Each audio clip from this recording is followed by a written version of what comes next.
Hello friends, welcome back to our channel tuition academy. मैं अभिजीत लेकर आया हूं फिज़िक्स की अगली क्लास। तो अगली क्लास में हम डाइपोल से रिलेटेड एक और प्रूविंग पढ़ेंगे। पिछली क्लास में हमने डाइपोल से रिलेटेड एक प्रूविंग पढ़ी थी जिसमें हमने एक्सियल लाइन पर, अक्षीय रेखा पर विद्युत क्षेत्र की तीव्रता ज्ञात की थी। वहाँ पर मैंने आपको सदिशों को, वेक्टर्स को ऐड करने का एक तरीका भी बताया था। 2-3 तरीके बताए थे, जिसमें से एक तरीका और मतलब चौथा तरीका जो था वो हमने टाइम की कमी की वजह से डिस्कस नहीं किया था। ठीक है, तो आज उसी को हम डिस्कस कर लेंगे क्योंकि उसकी ज़रूरत पड़ने वाली है हमारी प्रूविंग में। ठीक है, तो चलिए प्रूविंग स्टार्ट करते हैं। उसको बीच में डिस्कस करेंगे जैसे उसकी ज़रूरत पड़ेगी।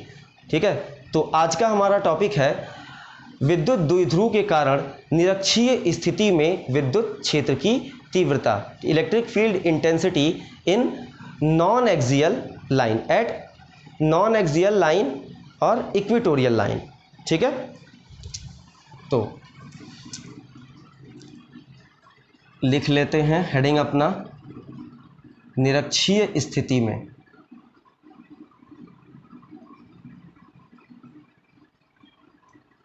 विद्युत क्षेत्र की तीव्रता। ठीक है, इंग्लिश में कहें तो इलेक्ट्रिक, शॉर्ट में लिख देता हूं, electric field intensity at equatorial line.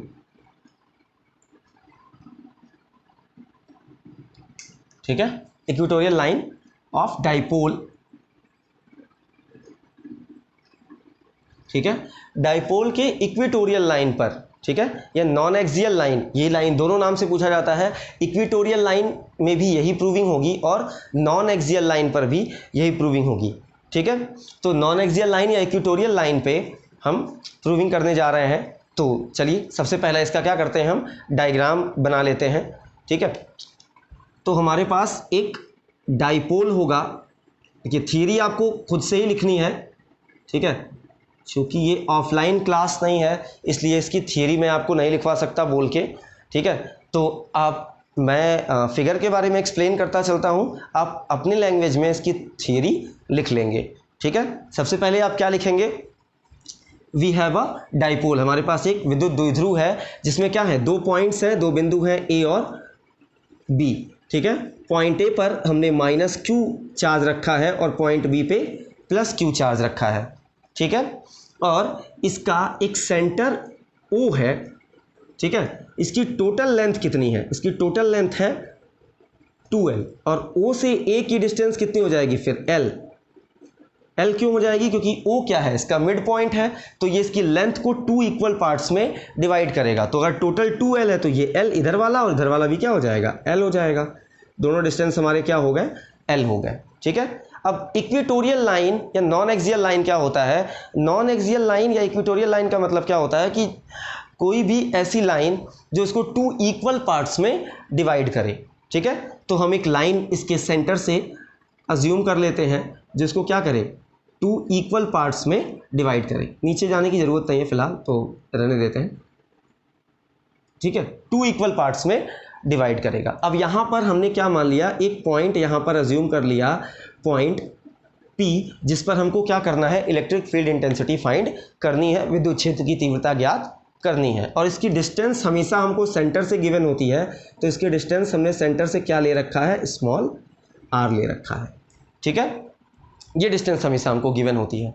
अच्छा, अब वही बात पिछली वाली प्रूविंग की तरह से ही कि हमको क्या करना है, अगर इस पॉइंट पर निकालना है इलेक्ट्रिक फील्ड इंटेंसिटी तो क्या कर सकते हैं, हम पॉइंट चार्ज के कारण जो इलेक्ट्रिक फील्ड इंटेंसिटी है उसी तरह से इसको प्रूविंग करेंगे। हम क्या करेंगे, हम एक बार अज्यूम करेंगे कि ये जो हमारा डाइपोल है, जो विद्युत द्विध्रुव है, वो 2 पार्ट में काम कर रहा है। मतलब एक माइनस क्यू, ठीक है, एक जो माइनस क्यू है हमारा वो क्या करेगा, एक पॉइंट चार्ज, एक सिंगल पॉइंट चार्ज विद एक बिंदु आवेश की तरह से काम करेगा, और एक जो प्लस क्यू चार्ज है वो क्या करेगा, एक अलग पॉइंट चार्ज की तरह से काम करेगा, मतलब एक अलग बिंदु आवेश की तरह से काम करेगा। ठीक है, और हम क्या करेंगे, एक बार माइनस क्यू के कारण और एक बार प्लस क्यू के कारण, दोनों के कारण हम पॉइंट पी पे क्या करेंगे, इलेक्ट्रिक फील्ड इंटेंसिटी फाइंड कर लेंगे और फिर उनके डायरेक्शन के अकॉर्डिंग उनको ऐड कर लेंगे और ऐड करके उसका रिजल्टेंट निकाल लेंगे, वही हमारा रिक्वायर्ड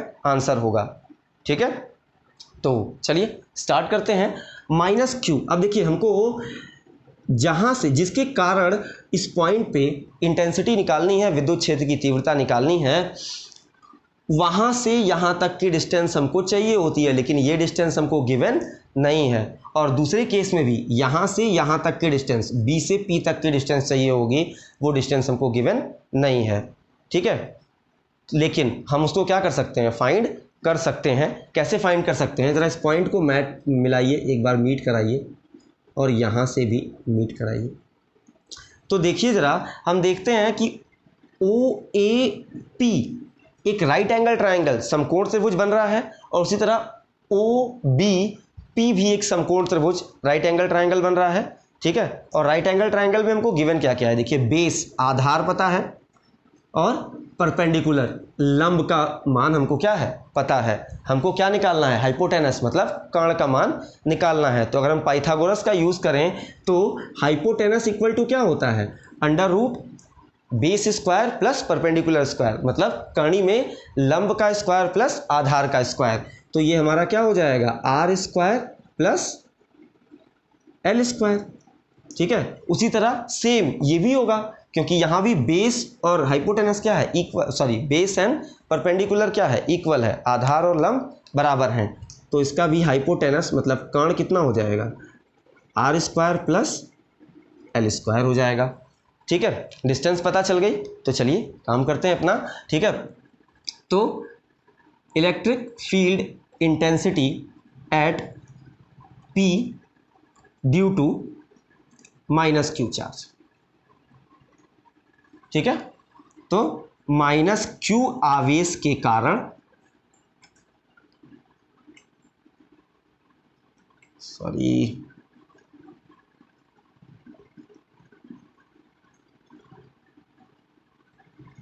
बिंदु P पर विद्युत क्षेत्र की तीव्रता, शॉर्ट में लिख दिया है। ठीक है, निकाल लेते हैं। तो क्या करेंगे, इसको हम अज्यूम कर लेते हैं E1, माइनस वाले के लिए क्या अज्यूम कर लेते हैं, E1। आप किसी को E1 किसी को E2 मान सकते हैं, उससे कोई फर्क नहीं पड़ेगा। ठीक है, बस कॉन्सेप्ट्स क्लियर होने चाहिए आपके। तो E1 की वैल्यू कितनी हो जाएगी, 1/4 pi epsilon not Q upon R square. ये क्या होता है, फॉर्मूला होता है, जहाँ Q क्या होता है, वो चार्ज जिसकी वजह से हम इंटेंसिटी निकाल रहे हैं, तीव्रता निकाल रहे हैं। तो यहाँ पे देखिए माइनस Q है। ठीक है, तो इसका मैग्नीट्यूड परिमाण कितना होगा, क्यू ही होगा। ठीक है, तो हमने यहाँ क्या रख दिया, क्यू। मैंने पिछले वीडियो में भी बताया था कि इंटेंसिटी निकालते वक्त, तीव्रता निकालते वक्त हम यहाँ आवेश को प्लस या माइनस नहीं रखते हैं। ठीक है, हमेशा पॉजिटिव ही लेते हैं। ठीक है, तो यहाँ क्यू हो जाएगा। और डिस्टेंस, लेकिन डिस्टेंस क्या है, वहाँ पर डिस्टेंस आर थी, यहाँ डिस्टेंस क्या है, R square plus L square root में। तो यहाँ इसको हम क्या कर देंगे, रिप्लेस कर देंगे R square plus L square से, और उसका क्या है, स्क्वायर है, तो इसका भी क्या हो जाएगा, स्क्वायर हो जाएगा। ठीक है, ये हो गया। इसको हम अज्यूम कर लेते हैं इक्वेशन 1। फिर similarly for plus Q charge के कारण निकाल लेते हैं, मतलब प्लस क्यू आवेश के कारण। अगर हम प्लस क्यू आवेश के कारण निकालें, बिंदु P पर विद्युत क्षेत्र की तीव्रता अगर निकालते हैं, तो हमारा क्या हो जाएगा, हम उसको E2 अज्यूम कर लेते हैं। तो E2 इक्वल टू क्या हो जाएगा, 1/4 pi epsilon not Q upon R square. यहाँ भी लगाएंगे, Q जो चार्ज है वो भी यहाँ भी क्या है, Q ही है, मैग्नीट्यूड परिमाण जो है वो Q ही है, और डिस्टेंस कितना है, वही R square plus L square. इसका क्या हो जाएगा, होल स्क्वायर। इसको अज्यूम कर लेते हैं इक्वेशन 2। ठीक है, अब हमको क्या निकालना है, रिजल्टेंट निकालना है। तो रिजल्टेंट निकालने के लिए हमको क्या चाहिए होगा, E1 और E2 की डायरेक्शन, दिशा पता होनी चाहिए। ठीक है, तो देख लेते हैं ज़रा कि दिशा कैसे पता चलेगी। ठीक है, हमने मैंने दिशा पता करने का एक बिल्कुल सिंपल मेथड बताया था। आप क्या करिए, यहाँ पर एक जिस पॉइंट पे दिशा पता करनी है वहाँ पे क्या कर दीजिए, टेस्ट चार्ज रख दीजिए, परीक्षण आवेश रख दीजिए। और परीक्षण आवेश हमेशा क्या होता है, धनात्मक ही होता है। ठीक है, तो हमने प्लस क्यू नॉट रख दिया। अब देखिए ज़रा, माइनस क्यू और प्लस क्यू नॉट दो विपरीत आवेश है। ठीक है, अपोजिट चार्ज है, तो इनके बीच फोर्स कैसा लगेगा, अट्रैक्शन, आकर्षण, मतलब ये इसको अपनी तरफ खींचेगा, मतलब फोर्स की डायरेक्शन किधर होगी, इधर, तो इलेक्ट्रिक फील्ड की डायरेक्शन भी किधर ही होगी, इधर ही होगी, जिधर फोर्स लगेगा उधर इलेक्ट्रिक फील्ड होगा। ठीक है, दूसरा देख लेते हैं, यहाँ प्लस क्यू चार्ज है और यहाँ भी प्लस है, प्लस क्यू नॉट और प्लस क्यू दोनों क्या है, सेम है, एक ही तरह के हैं, दोनों धनात्मक हैं, तो क्या होगा, यहाँ पर रिपल्सन, प्रतिकर्षण लगेगा, मतलब ये इसको धक्का देगा, तो बाहर की तरफ धक्का देगा। ठीक है, तो फोर्स जिधर लगेगा उधर ही क्या होगा, इलेक्ट्रिक फील्ड आ जाएगी, मतलब E2 की वैल्यू किधर हो जाएगी, बिल्कुल ऊपर की तरफ। ठीक है, अब देखिए, अब यहाँ मैटर फंस गया, क्योंकि पिछली बार हमने जब डिस्कस किया था सदिशों का योग, मतलब वेक्टर्स को ऐड करने के तरीके जो डिस्कस किए थे, उसमें ये मेथड नहीं था। ठीक है, वहाँ पे हमने एक डिस्कस किया था जहाँ पे एंगल था, बट पूरा एंगल हमारे पास नहीं है।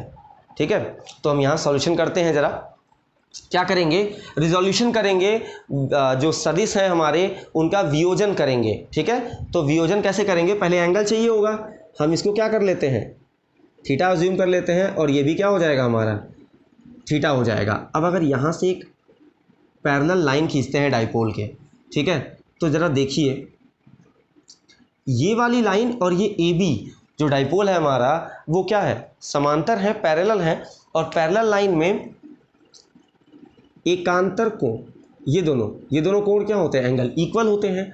ठीक है, मतलब ये क्या हो जाएगा, थीटा। ठीक, और ये देखिए, ये सेम लाइन जा रही है, किसी दो पैरेलल लाइंस को अगर एक सिंगल लाइन कट करती है, तो ये वाले एंगल्स क्या होते हैं, इक्वल होते हैं, मतलब ये भी क्या हो जाएगा, थीटा हो जाएगा। ठीक है, ये थीटा है तो ये भी क्या हो जाएगा, थीटा हो जाएगा। अब इसको हम क्या करते हैं, डिवाइड करते हैं, रिजोल्यूशन करते हैं वेक्टर्स का E1 और E2 का। तो E1 का जब हम रिजोल्यूशन करेंगे, E1 का, तो ये दो पार्ट में जाएगा। ठीक है, एक पार्ट आएगा इधर, ध्यान रखिएगा कि रिजोल्यूशन जो होता है वेक्टर का, हमेशा अगर मान लीजिए हमारे पास ये वेक्टर है, तो रिजोल्यूशन हमेशा क्या करते हैं, इस तरह से करते हैं, ये हमारा E था मान लीजिए, और यहाँ से क्या हो गया, थीटा बना हुआ है। ठीक है, तो इस तरह से रिजोल्यूशन करते हैं कि जो दोनों पार्ट आए वो एक दूसरे के क्या है, परपेंडिकुलर हों, लंबवत हों। ठीक है, ऐसे ही करने का तरीका होता है। अब ये अगर हमारा E है तो इधर क्या आ जाएगा, E cos थीटा, और इधर क्या आ जाएगा, E sin थीटा। ठीक है, अब यहाँ आपके दिमाग में ये भी क्वेश्चन उठ रहा होगा कि इधर ही E sin थीटा क्यों लिया, हम E sin थीटा इधर भी ले सकते हैं, क्यों E sin थीटा ऊपर लिया और E cos थीटा नीचे। तो इसका भी जवाब है मेरे पास, इसका जवाब ये है कि जो देखिए एंगल जिधर बनता है, जिस पार्ट से एंगल बनता है वहाँ क्या लेते हैं, cos थीटा। अगर ये एंगल हमारा क्या होता, यहाँ ना होके ऊपर बना होता, तो हम यहाँ क्या ले लेते, हम यहाँ ले लेते cos थीटा, और यहाँ क्या ले लेते, sin थीटा। ठीक है, ये पॉइंट क्लियर हो रहा है। ठीक है, तो यहाँ पे हम क्या करेंगे, इसको हटाते हैं ज़रा, यहाँ देखिए हमारा एंगल कहाँ बन रहा है, ये हमारा E1 वेक्टर नीचे की तरफ आ रहा है, एंगल कहाँ बन रहा है इसके साथ, तो हम यहाँ क्या ले लेंगे, यहाँ ले लेंगे E1 cos थीटा। ठीक है, और यहाँ पे एंगल नहीं बन रहा, ये दोनों परपेंडिकुलर है, तो यहाँ क्या ले लेंगे, E1 sin थीटा ले लेंगे। ठीक है, और इसी तरह E2 को रिजॉल्व कर लेते हैं। देखिए E2 का एंगल भी इसी से बन रहा है, तो हम यहाँ क्या करते हैं, ज़रा E2 ले लेते हैं, तो यहाँ भी हमारा क्या हो जाएगा, E2 cos थीटा, क्योंकि E2 का भी एंगल इसी पार्ट के साथ बन रहा है, तो जहाँ एंगल बनता है वहाँ क्या होता है, cos थीटा, और यहाँ एंगल नहीं बन रहा, तो ये हमारा क्या हो जाएगा, सॉरी E2 sin थीटा। ठीक है, अब जरा फॉर्मूले से देखते हैं, E1 और E2 की वैल्यू बिल्कुल इक्वल है। ठीक है, और थीटा भी सेम है, तो sin थीटा की वैल्यू भी क्या होगी, सेम होगी। तो इक्विलिब्रियम कंडीशन में, संतुलन की अवस्था में क्या होगा हमारा, E1 sin theta E2 sin theta के इक्वल होगा, और मतलब जितने फोर्स से ये नीचे जा रहा है उतने फोर्स से ये ऊपर जा रहा है, तो ये एक दूसरे को क्या कर देंगे, कैंसिल कर देंगे। ये पॉइंट आपको इसके बाद ये लाइन आपको लिखनी है। ठीक है, कि as E1 sin theta and E2 sin theta are equal, hence in equilibrium conditions they cancel each other.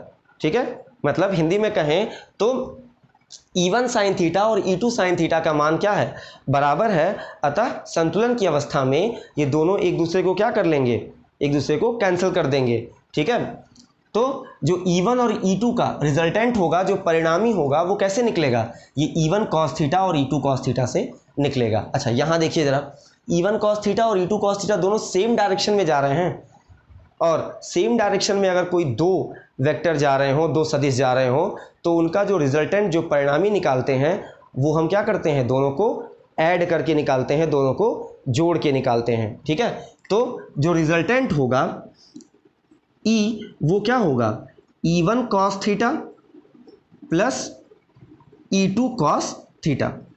चूंकि E1 और E2 इक्वल है, इसलिए हम यहाँ क्या लिख सकते हैं, हम यहाँ लिख सकते हैं E1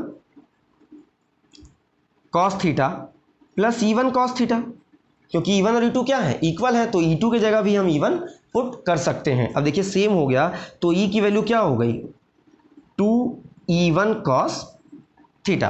ठीक है, अब वैल्यू पुट करते हैं, तो ये हो जाएगा 2E1 की वैल्यू क्या है, 1/4 pi epsilon not Q upon R square. देखिए इसका स्क्वायर करेंगे तो क्या होगा, रूट हट जाएगा, मतलब इसके नीचे क्या आ जाएगा, R square plus L square आ जाएगा। अच्छा, हमको जब हम न्यूमेरिकल लगाएंगे तो वहाँ पे हमको यहाँ थीटा की वैल्यू भी गिवन नहीं होगी। ठीक है, तो अगर थीटा की वैल्यू गिवन नहीं होगी तो क्या हम कॉस थीटा निकाल पाएंगे, नहीं निकाल पाएंगे। इसलिए हमको क्या करना पड़ेगा, इस फॉर्मूले से हमको कॉस थीटा की वैल्यू भी यहाँ पे पुट करनी पड़ेगी। फिलहाल हम यहाँ कॉस थीटा रख देते हैं, नेक्स्ट लाइन में, अगली लाइन में हम क्या करेंगे, कॉस थीटा की वैल्यू पुट करेंगे। ठीक है, तो हम यहाँ ज़रा पुट कर देते हैं। ठीक है, बाई फिगर जो होगा कॉस थीटा, इसको इक्वेशन 3 बना लेते हैं। कॉस थीटा कितना हो जाएगा, कॉस थीटा हमारा क्या होता है, बेस अपॉन हाइपोटेनस, आधार बटे कर्ण। तो आधार कितना है L और हाइपोटेनस कितना है under root R square plus L square. तो कॉस थीटा की वैल्यू क्या हो जाएगी, R under root R square plus L square, या इसको हम ऐसे भी लिख सकते हैं L upon R square plus L square के पावर 1/2। ठीक है, रूट में कोई वैल्यू होती है तो उसके पावर हम क्या करते हैं, 1/, में कर देते हैं। रूट की पावर कितनी है, 2 है, कुछ नहीं लिखा तो 2 है, तो ये क्या हो जाएगा 1/2। अगर यहाँ रूट पे 3 लिखा होता तो यहाँ 1/3 हो जाता। ठीक है, अब पुट करते हैं, तो हम यहाँ रखते हैं जरा बाई इक्वेशन 3, समीकरण 3 से। ठीक है, समीकरण 3 से अगर हम ये वैल्यू उठा के यहाँ पुट करते हैं तो E इक्वल टू हमारा कितना हो जाएगा, 1/4 पाई एप्सिलॉन नॉट। ठीक है, ये 2 और Q को मैं एक साथ ले लेता हूँ, तो यहाँ हमारा जाएगा 2 और Q और upon R square plus L square. Cos theta की वैल्यू रखते हैं तो ये क्या हो जाएगा, L upon R square plus L square के पावर 1/2।